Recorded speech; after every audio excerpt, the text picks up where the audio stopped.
Hello दोस्तों, कैसे हैं आप सभी। उम्मीद करते हैं कि आप सभी ठीक ठाक होंगे और जहां भी होंगे पढ़ रहे होंगे। दोस्तों, आप सभी को पता है कि एनटीपीसी का जितने भी शिफ्ट में एग्ज़ाम हुए थे 28 दिसंबर 2020 से लेके 31 जुलाई 2021 तक, उन सब को हम करवा रहे हैं आप लोगों को यूट्यूब पर बिल्कुल फ्री। तो आप इसको देखना ना भूलिएगा। लेकिन इससे पहले आपको बता दें कि अभी तक हम लोग 28 दिसंबर का देख चुके हैं, यहाँ पे आप देखेंगे।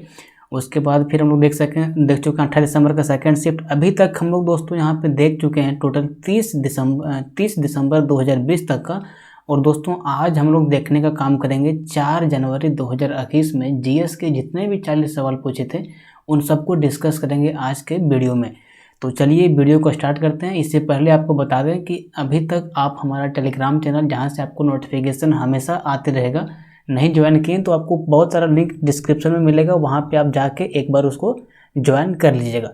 चलिए अब सीधा दोस्तों वीडियो को स्टार्ट करते हैं। आज देखेंगे तो हम लोग का टॉपिक है वीडियो नंबर 6 या 5 जो भी होगा, इसको थंबनेल में बदल भी दें क्योंकि मेरा डेटा भी ख़त्म हो चुका है। तो अब देख नहीं पाए अपना स्टूडियो में क्या मेरा कहाँ पे अपडेट था। ठीक है, तो चलिए आज हम लोग स्टार्ट करते हैं 4 जनवरी। वीडियो नंबर कौन सा इसमें थोड़ा सा डाउट है, लेकिन यहाँ पे 4 जनवरी 2021 का आज हम लोग करने वाले हैं शिफ्ट 1 का। तो चलिए दोस्तों अभी आप सबसे पहले इसको दिखाते हैं आपको क्या क्या आज का टॉपिक में होगा। इस तरह से आपको हम दिखाने वाले हैं ताकि आप जज कर पाओगे कि हमारा किस तरह से एग्जाम में क्वेश्चन आता है। ठीक है, तो चलिए आज हम लोग देखते हैं दोस्तों 4 जनवरी 2021 का शिफ्ट 1 का क्वेश्चन। चलिए स्टार्ट करते हैं दोस्तों। क्वेश्चन नंबर 1 अगर हम लोग देखने का प्रयास करें तो क्वेश्चन नंबर 1 में दोस्तों हम लोगों के पास है कि प्रोग्रामिंग लैंग्वेज जावा का आविष्कार किसके द्वारा किया गया था। तो दोस्तों इसका सही उत्तर होगा ऑप्शन नंबर 3, यानी कि जेम्स गॉसलिंग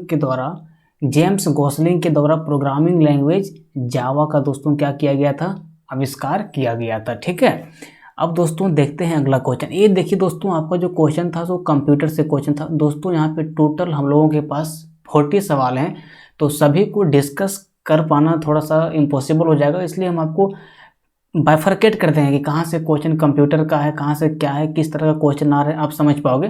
क्योंकि 40 क्वेश्चन को अगर डिस्कस करने लग गए हैं, एक क्वेश्चन में अगर 2 ही मिनट दिए तो 80 मिनट लग जाएगा। उतना अपलोड कर पाना वीडियो हमारे लिए थोड़ा इम्पॉसिबल हो जाता है।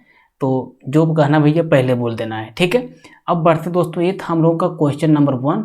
अब बढ़ते हैं दोस्तों हम लोग क्वेश्चन नंबर 2 के ऊपर। क्वेश्चन नंबर 2 में हम लोगों के पास है दोस्तों,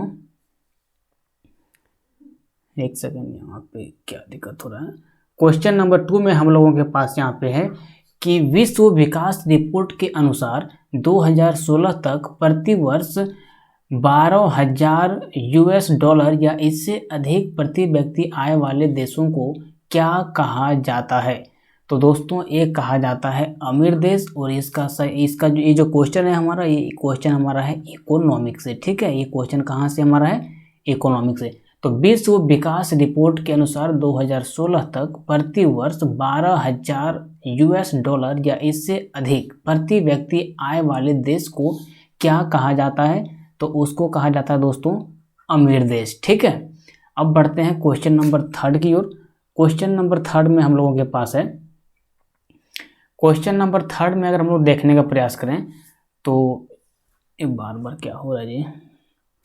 क्वेश्चन नंबर 3 में हम लोगों के पास है कि हिंदुस्तान रिपब्लिकन एसोसिएशन का गठन कब किया गया था। ये हमारा जो है वो हिस्ट्री का सवाल है दोस्तों। ये जो सवाल हमारा है वो हिस्ट्री का सवाल है।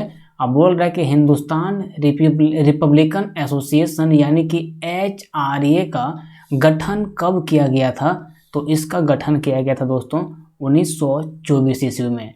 1922 ईस्वी में चौरी चौरा कांड हुआ था, 1920 ईस्वी में असहयोग आंदोलन हुआ था, ये सब तो आप लोगों को पता ही होगा दोस्तों। 1924 ईस्वी में हिंदुस्तान रिपब्लिकन एसोसिएशन का क्या किया गया था दोस्तों, गठन किया गया था। ठीक है, अब बढ़ते हैं क्वेश्चन नंबर 4 की ओर। क्वेश्चन नंबर 4 में हम लोग देखने का प्रयास करते हैं। क्वेश्चन नंबर 4 में हम लोगों के पास है क्या है कि नीति आयोग द्वारा वुमेन ट्रांसफॉर्मिंग इंडिया अवार्ड किस वर्ष में शुरू किए गए थे। तो दोस्तों इसका सही उत्तर होगा ऑप्शन नंबर 3, यानी कि 2016 से। यहाँ पे दोस्तों आप देखोगे ना तो ये जो नीति आयोग का गठन हुआ है ये योजना आयोग को हटा के नीति आयोग का गठन कर दिया गया है। नीति का फुल फॉर्म क्या होता है दोस्तों? NITI का अगर हम लोग फुल फॉर्म पूछें तो इसका फुल फॉर्म होता है national institute for transforming India. ठीक है, NATAIONL, national institute for transforming India. ठीक है, ये आप याद रखिएगा, कई बार पूछ लिया गया है। ट्रांसफॉर्मिंग इंडिया, ये होता है दोस्तों फुल फॉर्म किसका? नीति का। अब यहाँ से हम लोग को एक चीज याद रखना है कि नीति आयोग का गठन कब हुआ था? तो दोस्तों इसका जो गठन हुआ था वो हुआ था हम लोगों का 2015 ईस्वी में। और नीति आयोग का जो दोस्तों अध्यक्ष होता है वो कौन होता है दोस्तों? तो PM जी होते हैं, यानी प्रधानमंत्री होते हैं। और वर्तमान में इनके अध्यक्ष कौन है? श्री नरेंद्र दास मोदी, मतलब नरेंद्र मोदी। ठीक है, अब बढ़ते हैं क्वेश्चन नंबर 5 की ओर। क्वेश्चन नंबर 5 में हम लोगों के पास है, क्वेश्चन नंबर 5 में क्या है? एक क्वेश्चन हमारा उत्सव से कंफर्म आ जाता है कि ये फेस्टिवल किस राज्य का है, ये लोक नृत्य किस राज्य का है, एकदम 110% आना ही आना एग्जाम में। अब बोल रहा है कि नवकलेश्वर उत्सव किस राज्य से संबंधित है? तो इसका सही उत्तर होगा ऑप्शन नंबर 3, यानी कि ओडिशा से। ओडिशा का राजधानी कहाँ पे है? भुवनेश्वर है। पश्चिम बंगाल का राजधानी कहाँ पे है? कोलकाता है। सिक्किम का राजधानी कहाँ पे है? तो इसको कमेंट बॉक्स में आप बताइएगा। असम का राजधानी कहाँ है? तो दिसपुर है। ठीक है, अब बढ़ते हैं दोस्तों हम लोग आगे क्वेश्चन नंबर 6 की ओर। क्वेश्चन नंबर 6 में हम लोगों के पास है, क्वेश्चन नंबर 6 में हम लोगों के पास क्या है यहाँ पे कि किस उद्योग में कच्चे माल के रूप में चूने के पत्थर का उपयोग किया जाता है? तो आप सभी लोग बता सकते हैं कि चूने का पत्थर का इस्तेमाल कहाँ होगा? तो सीमेंट बनाने में होगा। तो सीमेंट बनाने में किसका प्रयोग होता है? चूने के पत्थर का उपयोग होता है। प्लास्टिक बनाने में चूना लगेगा ही नहीं। ऑटोमोबाइल बनाने में तो लोहा वगैरह लगता है, बर्तन बनाने में भी लोहा वगैरह लगता है। तो इसका सही उत्तर होगा ऑप्शन नंबर डी, यानी कि सीमेंट। अब बढ़ते हैं क्वेश्चन नंबर 7 की ओर। क्वेश्चन नंबर 7 अगर हम लोग देखने का प्रयास करें तो क्वेश्चन नंबर 7 में हम लोगों के पास है दोस्तों, क्वेश्चन नंबर 7 क्या है कि गोदावरी नदी का उद्गम किस स्थान से होता है? तो इसका सही उत्तर होगा ऑप्शन नंबर डी, यानी कि ब्रह्मागिरी की पहाड़ियों से किसका उद्गम होता है दोस्तों? गोदावरी नदी का। ठीक है, अब बढ़ते हैं हम लोग अगला क्वेश्चन नंबर 8 की ओर। क्वेश्चन नंबर 8 में हम लोगों के पास क्या है वो देखने का प्रयास करते हैं। तो क्वेश्चन नंबर 8 में हम लोगों के पास है कि सुकन्या समृद्धि योजना का शुभारंभ किसने किया था? तो इसका सही उत्तर होगा ऑप्शन नंबर डी, यानी कि नरेंद्र मोदी। ये देखिए स्कीम से रिलेटेड हमारा क्वेश्चन एग्जाम में आ ही जाते हैं, इस बात को ध्यान रखिएगा। स्कीम से रिलेटेड इस योजना को किसने लॉन्च किया, इस योजना को किसने लॉन्च किया? तो सुकन्या समृद्धि योजना का शुभारंभ किसने किया था? तो नरेंद्र मोदी ने किया था। ठीक है, अब बढ़ते हैं क्वेश्चन नंबर 9 की ओर। क्वेश्चन नंबर 9 में हम लोगों के पास है, क्वेश्चन नंबर 9 में हम लोगों के पास क्या है यहाँ पे कि राजा रवि वर्मा एक प्रसिद्ध क्या थे? तो एक चित्रकार थे, या गायक थे, या कवि थे, या गणितज्ञ थे? तो सही उत्तर होगा इसका कि ये एक चित्रकार थे। कौन? राजा रवि वर्मा। ठीक है, अब बढ़ते हैं क्वेश्चन नंबर 10 की ओर। क्वेश्चन नंबर 10 में हम लोगों के पास है, क्वेश्चन नंबर 10 में क्या है हम लोगों के पास कि धातुओं के पतली तार के रूप में ढलने की विशेषता को क्या कहा जाता है? तो इसको हम लोग कहते हैं दोस्तों ऑप्शन नंबर 2, यानी कि तन्यता। इसको मतलब हम लोग बोलते हैं डक्टिलिटी, DUCTILITY, इसको हम लोग इंग्लिश में बोलते हैं डक्टिलिटी। तो धातुओं के पतली तार के रूप में ढलने की विशेषता को क्या कहा जाता है? तो हम लोग इसको बोलते हैं तन्यता, यानी कि डक्टिलिटी। ठीक है, अभी क्रियाशीलता तो होगा नहीं, वरीयता तो होगा नहीं, आधात्वर्धनता भी नहीं होगा। आधात्वर्धनता किसको बोलते हैं? जैसे अगर हम किसी चादर को कोई चादर इस प्रकार से है और इसको हम लोग पीट के इतना चौड़ा ऐसे करके बना दें तो इसको हम लोग बोलते हैं कि इसका आधात्वर्धनता जो है सो ज़्यादा है। तो इसका कोई लेना देना इससे है नहीं। अब बढ़ते हैं क्वेश्चन नंबर 11 की ओर।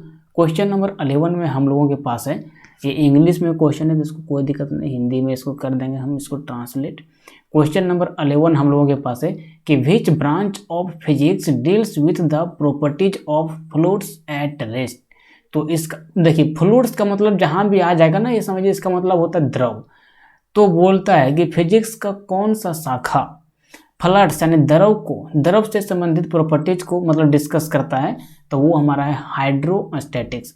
कोई भी चीज़ में अगर पहले हाइड्रो लग गया तो इसका मतलब आप समझ जाइए कि यहाँ पे ये होगा पानी या फिर कोई द्रव से संबंधित चीज़ें होगा। अगर किसी भी चीज़ के आगे हाइड्रो लग गया तो हाइड्रोस्टैटिक्स का देखिए, स्टैटिक्स का मतलब होता है अस्थिर, तो यहाँ पे देखिए बोला ना, रेस्ट का मतलब होता है स्थिर, फ्लड्स का मतलब क्या हो गया द्रव, तो हाइड्रो का मतलब हो गया द्रव।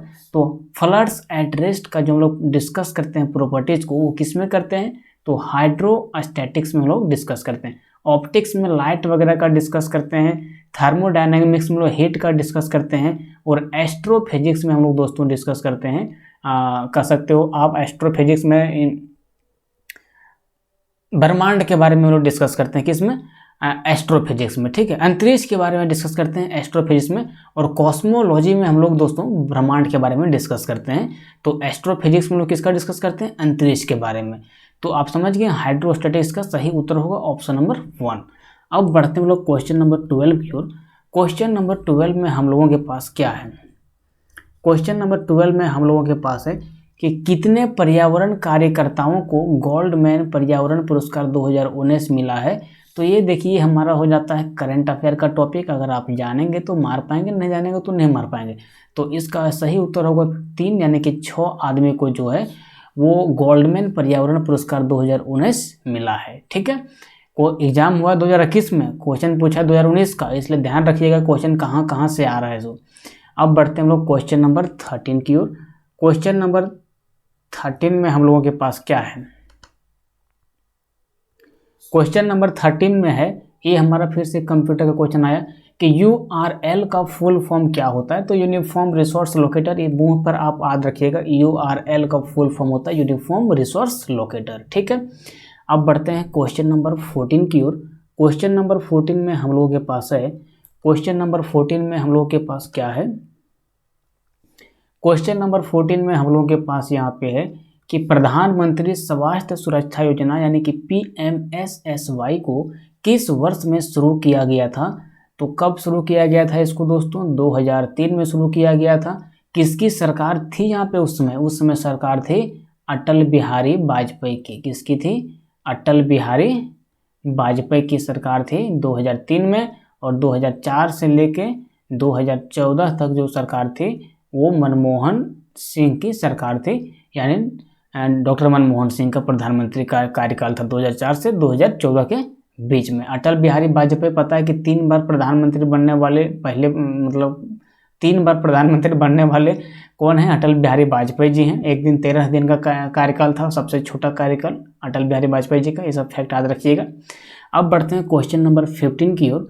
क्वेश्चन नंबर 15 में हम लोगों के पास क्या है, क्वेश्चन नंबर 15 में हम लोग देखने का प्रयास करें तो क्वेश्चन नंबर 15 में है कि इनसेट 1B को कब शुरू किया गया था। इनसेट का मतलब क्या हो गया, सेट का मतलब हो जाता है सैटेलाइट, 1B को कब शुरू किया गया था। तो सही उत्तर होगा ऑप्शन नंबर 2, यानी कि 1983 ईस्वी में, ठीक है।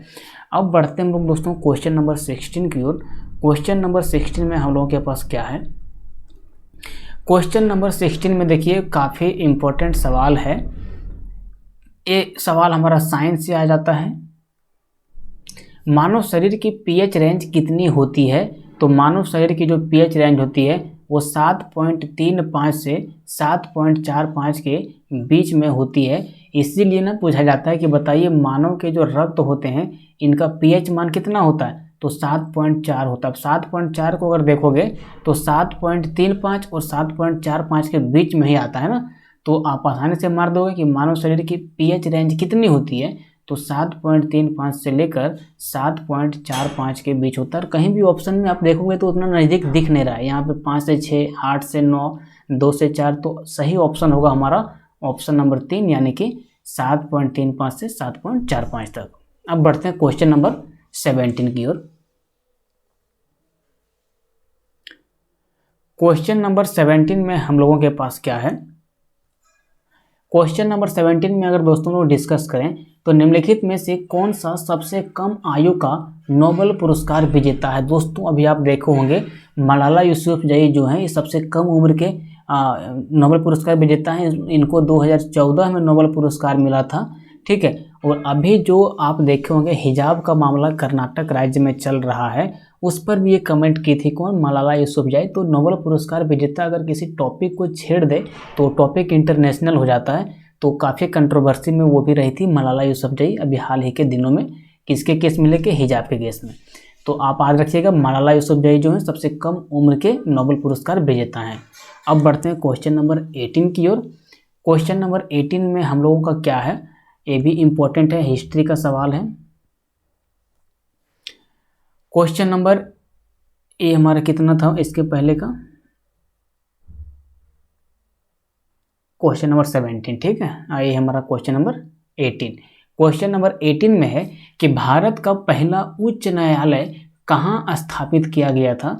तो इसका सही उत्तर होगा ऑप्शन नंबर 4 यानी कि कोलकाता में। इस बात को आप आराम से मतलब समझ सकते हो कि पहला उच्च न्यायालय या तो कोलकाता में हो सकता है, या फिर यहाँ पे मुंबई में हो सकता है, या फिर आपका तमिलनाडु में हो सकता है। क्योंकि अंग्रेज आया था पानी के मार्ग से और उन्होंने अपना जो सबसे बड़ा बड़ा कैप्चर किया था, मुंबई को कर दिया था कैप्चर, तमिलनाडु को किया था, इधर कोलकाता को किया था। तो यही 3 चीज़ में आप लोगों को मतलब आंसर को मारना चाहिए कि अगर कॉमन सेंस आप लगाते हो तो। अब मुंबई देखिए यहाँ पे कोलकाता, ये दोनों में आपको हमेशा सोचना पड़ेगा कौन सा सही होगा।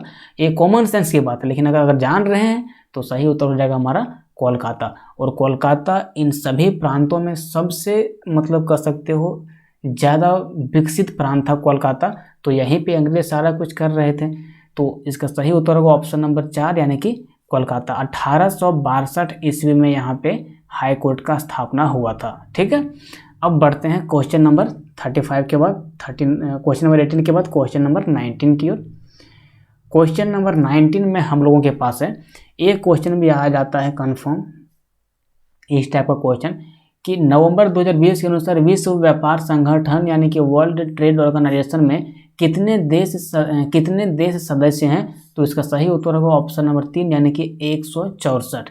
अब देखिए वर्ल्ड ट्रेड ऑर्गेनाइजेशन जैसे यहाँ पे आया ना, यहाँ से आपको पूछ देगा कि बताइए यूनेस्को में कितने देश शामिल हैं। फिर आपको बोलेगा कि बताइए यूएनओ के अंदर वर्तमान में कितने देश शामिल हैं। इस तरह से क्वेश्चन आपके पास आता है, तो आप इसको एक बार देख लीजिएगा, ठीक है। चलिए बढ़ते हैं क्वेश्चन नंबर 20 की ओर। क्वेश्चन नंबर 20 में हम लोगों के पास है, क्वेश्चन नंबर 20 में क्या है कि हेपेटाइटिस ए किसके कारण होता है। तो सही आंसर होगा ऑप्शन नंबर 4 यानी कि विषाणु यानी कि वायरस के कारण हमारा होता है हेपेटाइटिस ए बीमारी।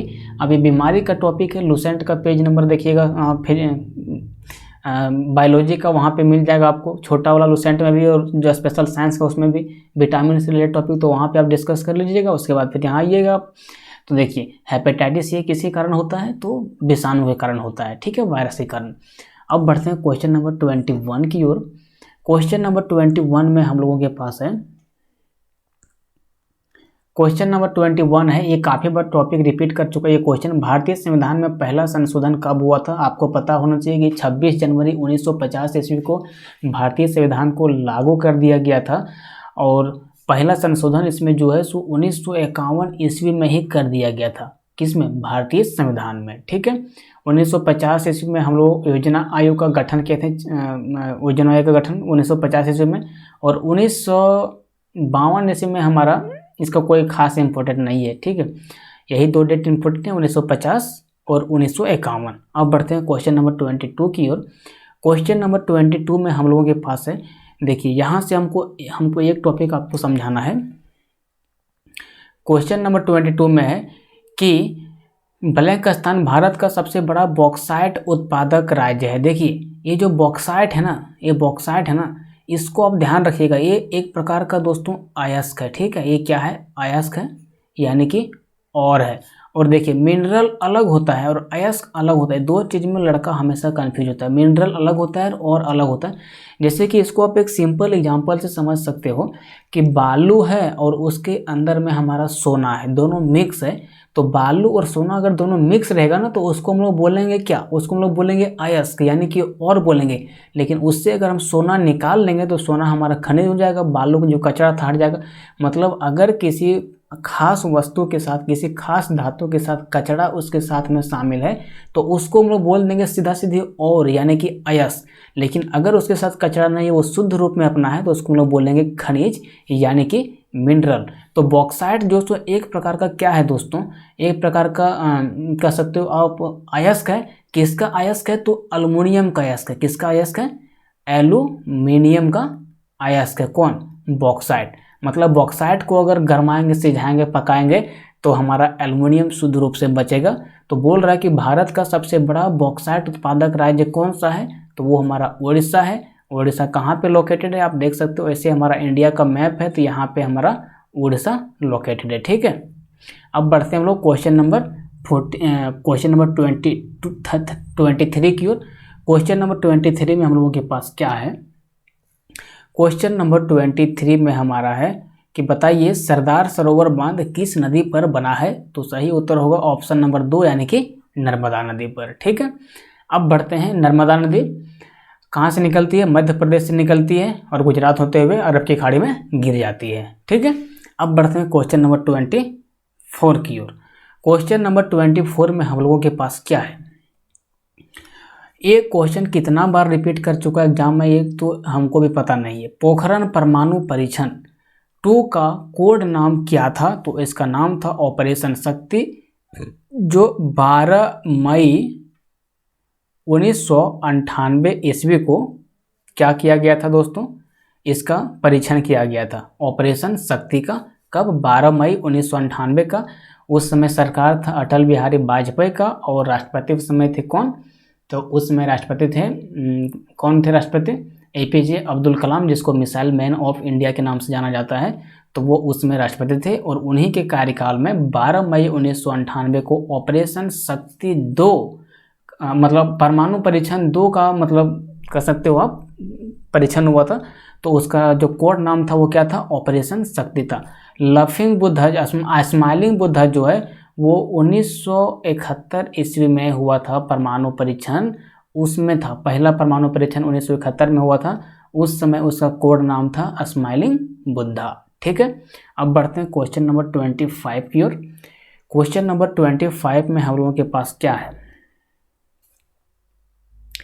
क्वेश्चन नंबर 25 में हम लोगों के पास है दोस्तों 1857 के विद्रोह को अंग्रेजों ने आखिरकार कब दबाया था। देखिए 1857 में तो क्रांति हुआ ही था।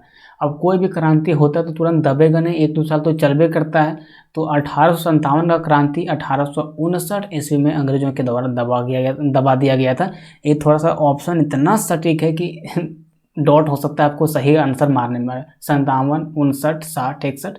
तो इसका सही उत्तर होगा फाइनली 1859 ईस्वी में अंग्रेजों के द्वारा 1857 के विद्रोह को क्या किया गया था, दबा दिया गया था।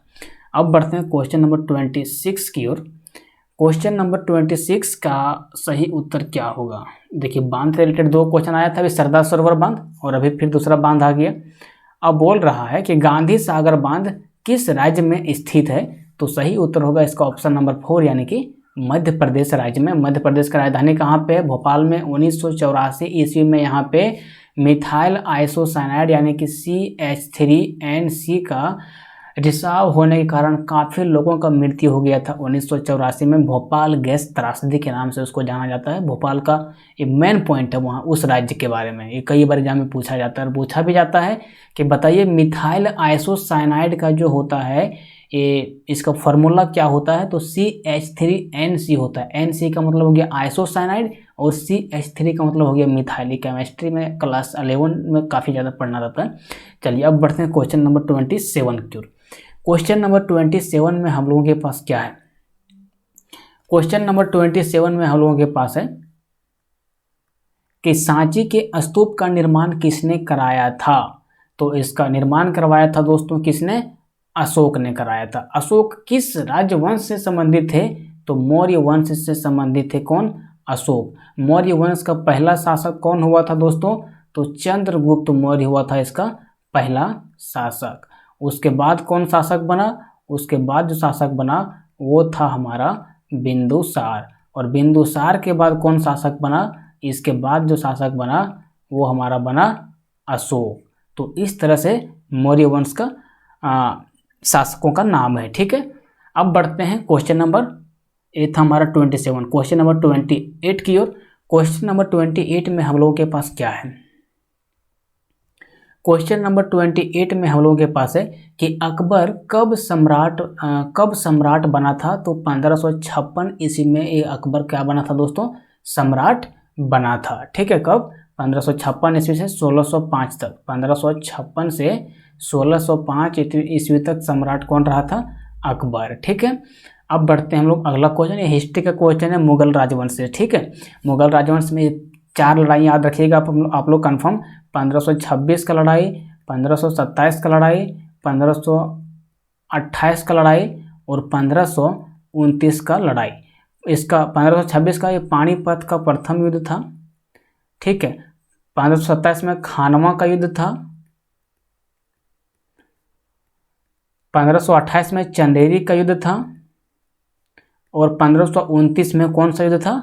घाघरा का युद्ध। ये सब आप याद रखिएगा, ये इंपॉर्टेंट होते हैं एग्जाम के लिए, कई बार रिपीट करता है ये युद्ध। चलिए क्वेश्चन नंबर 29 पर देखते हैं हम लोग क्या है। देखिए फिर से आ गया हमारा बायोलॉजी का सवाल। क्वेश्चन नंबर 29 में हम लोगों के पास क्या है? फूलों में गर्भ केसर क्या है? तो फूलों में जो गर्भ केसर है वो मादा प्रजनन का क्या है? एक अंग है। इसको सीधा सा एकदम दिमाग में बैठा लीजिए। ठीक है, फूलों में गर्भ केसर क्या है? मादा प्रजनन अंग क्या है? एक मादा प्रजनन अंग है। ठीक है, अब बढ़ते हैं क्वेश्चन नंबर 30 की ओर। क्वेश्चन नंबर 30 में हम लोगों के पास है, क्वेश्चन नंबर 30 में हम लोगों के पास क्या है कि भारत ने पहली बार ओलंपिक खेलों में किस वर्ष में भाग लिया था? तो 1900 ईस्वी में दोस्तों पहली बार भारत ने ओलंपिक खेलों में भाग लिया था। ओलंपिक खेलों की शुरुआत कब से हुई थी? तो इसका शुरुआत हुई थी 1896 ईस्वी में और जस्ट 4 साल के बाद 1900 ईस्वी में भारत ने ओलंपिक में क्या लिया था? भाग लिया था। ठीक है, अब बढ़ते हैं क्वेश्चन नंबर 31 की ओर। क्वेश्चन नंबर 31 पंचवर्षीय योजना से क्वेश्चन तो एग्जाम में आता ही आता है, इसमें नो डाउट, तो इसको याद करना आप लोग के लिए इंपॉर्टेंट है। प्रथम पंचवर्षीय योजना का मुख्य ध्यान क्या था? तो मुख्य ध्यान था इसका कृषि क्षेत्र पर। ठीक है, तो सही उत्तर होगा ऑप्शन नंबर 4। अब बढ़ते हैं क्वेश्चन नंबर 32 की ओर। क्वेश्चन नंबर 32 में हम लोगों के पास क्या है? क्वेश्चन नंबर 32 में हम लोगों के पास है कि संयुक्त राष्ट्र परिषद में कितने अस्थायी सदस्य हैं? तो इसका सही उत्तर होगा ऑप्शन नंबर 4 यानी कि 10। 5 इसमें हमारा 5 इसमें देखिए अस्थायी, एक सेकंड, 5 इसमें जो हमारा है वो, अबे कलम तुम सीधा कहीं नहीं चलता है। 5 इसमें जो हमारा है दोस्तों वो जो है वो अस्थायी सदस्य। ठीक है, 5 हमारा क्या है इसमें? अस्थायी सदस्य। 5 अस्थायी सदस्य कौन है? पहला यहाँ पे अमेरिका है। ठीक है, उसके बाद यहाँ पे हमारा ब्रिटेन है, उसके बाद हमारा यहाँ पे फ्रांस है। ठीक है, उसके बाद यहाँ पे हमारा रूस है, उसके बाद यहाँ पे हमारा चाइना है। तो 5 देश इसमें जो है, ये आप मैप में देखिएगा तो इसी तरह इधर आपका नॉर्थ अमेरिका में यहाँ पे आपका अमेरिका है। उसके बाद यहाँ पे यूरोप में हमारा आ जाता है दोनों, कौन? इंग्लैंड आ जाता है, ब्रिटेन, और उसके बाद हमारा आ जाता है फ्रांस। उसके बाद ऊपर में आता है रसिया और नीचे में चाइना। ये 5 देश यूनाइटेड नेशन के अस्थायी सदस्य हैं और 10 इसमें अस्थायी सदस्य हैं। तो वो 10 को इम्पोर्टेंट रखना आपको जरूरी नहीं है, इसमें से एक भारत भी शामिल है 10 अस्थायी सदस्यों में। चलिए अब बढ़ते हैं क्वेश्चन नंबर 33 की ओर। क्वेश्चन नंबर 33 में हम लोगों के पास क्या है? क्वेश्चन नंबर 33 में कि कहा जाता है कि 1906 में भारत का प्रथम राष्ट्रीय ध्वज कहाँ पे फहराया गया था? तो सही उत्तर होगा ऑप्शन नंबर 1 यानी कि कोलकाता में। कोलकाता बहुत ही इम्पोर्टेंट लोकेशन था अंग्रेजों के लिए, अंग्रेज के शासन काल में, पूरे बंगाल उधर। ठीक है, अब बढ़ते हैं क्वेश्चन नंबर 34 की ओर। ये भी इम्पोर्टेंट है, कई बार एग्जाम में रिपीट कर रहा है। क्वेश्चन नंबर 34 यहाँ पे है कि RTI अधिनियम कब प्रभावित हुआ? तो ये प्रभावित हुआ, देखिए एकदम एग्जैक्ट डेट पूछ लिया है, तो इसको क्या कर सकते हैं, आप मार भी सकते हैं आंसर, नहीं मार सकते हैं। तो अक्टूबर 2005 इसका सही उत्तर होगा। अक्टूबर 2005 में RTI अधिनियम क्या हुआ था दोस्तों? लागू हुआ था। अब बढ़ते हैं क्वेश्चन नंबर 35 की ओर। क्वेश्चन नंबर 35 में फिर से कंप्यूटर का सवाल आ गया है दोस्तों। क्वेश्चन नंबर 35 में है कि कंप्यूटर में डेटा को किस रूप में संग्रहित किया जाता है, तो बस बाइनरी के रूप में इसको संग्रहित किया जाता है। या तो डेटा में 1 होगा या तो 0 होगा, या तो 1 होगा या तो 0 होगा, बाइनरी तो होगा ही। तो बस बाइनरी में क्या किया जाता है, डेटा को संग्रहित किया जाता है किसमें, कंप्यूटर में। ठीक है, चित्र में नहीं होता, अक्षर में नहीं होता, चुंबकीय में नहीं होता, कुछ भी नहीं। कुछ भी डेटा आप कंप्यूटर में देते हैं तो सिर्फ वो 1 और 0 को समझता है, यानी कि वो बाइनरी को समझता है। तो आप जो डेटा देंगे वो कंप्यूटर आपका बाइनरी में ही एक्सेप्ट करेगा। अब बढ़ते हैं दोस्तों क्वेश्चन नंबर 36 की ओर। क्वेश्चन नंबर 36 में हम लोग के पास क्या है, ये भी हमारा बात कब का है, 1927-28 ईस्वी का। 1927-28, अरे कलमा तो काहे गड़बड़ाता रे, 1927-28 का ये बात है दोस्तों। साइमन कमीशन कब भारत आया था, तो 1928 ईस्वी में आया था। 1927 ईस्वी में क्या हुआ था, तो साइमन कमीशन का गठन हुआ था। साइमन कमीशन का गठन कब हुआ था, तो 1927 ईस्वी में हुआ था। लेकिन साइमन कमीशन भारत आया कब था, कोई भी चीज़ का पहले गठन होगा, गठन होने के बाद उस पर विचार होता है कब से लागू होना चाहिए। तो 1927 में साइमन कमीशन का गठन होता है, लेकिन 1928 ईस्वी में साइमन कमीशन क्या होता है, भारत आता है। ये तो दो ऑप्शन में कन्फ्यूज आएगा नहीं। 1927 में क्या हुआ था, साइमन कमीशन का गठन हुआ था। 1928 में क्या हुआ था, अंग्रेज लोग भारत में आ गए थे साइमन कमीशन को लेकर। चलिए अब बढ़ते हैं 37 नंबर क्वेश्चन में। इससे भी संबंधित क्वेश्चन आता ही आता है एग्जाम में। क्वेश्चन नंबर 37 में है कि भारत में पहला नाभिकीय विद्युत संयंत्र कहाँ स्थापित किया गया था, तो ये हमारा है तारापुर। ठीक है, तारापुर में हमारा भारत का पहला नाभिकीय विद्युत संयंत्र स्थापित किया गया था। चलिए अब बढ़ते हैं क्वेश्चन नंबर 30, ये कितना था क्वेश्चन, ये था हमारा 37, ये हो गया हमारा 38। अब बढ़ते हैं क्वेश्चन नंबर 39 की ओर। बायोलॉजी का सवाल फिर आ गया। एक सेकेंड, चलिए क्वेश्चन नंबर 39 में हम लोगों के पास क्या है दोस्तों, कि मानव शरीर में कौन सा अंग पित्त रस का उत्पादन करता है, तो कौन करता है दोस्तों, तो इसका उत्पादन करता है हमारा लीवर। तो सही उत्तर होगा ऑप्शन नंबर 1 यानी कि यकृत। ठीक है, अब बढ़ते हैं क्वेश्चन नंबर 40 की ओर। क्वेश्चन नंबर 40 में हम लोगों के पास क्या है दोस्तों,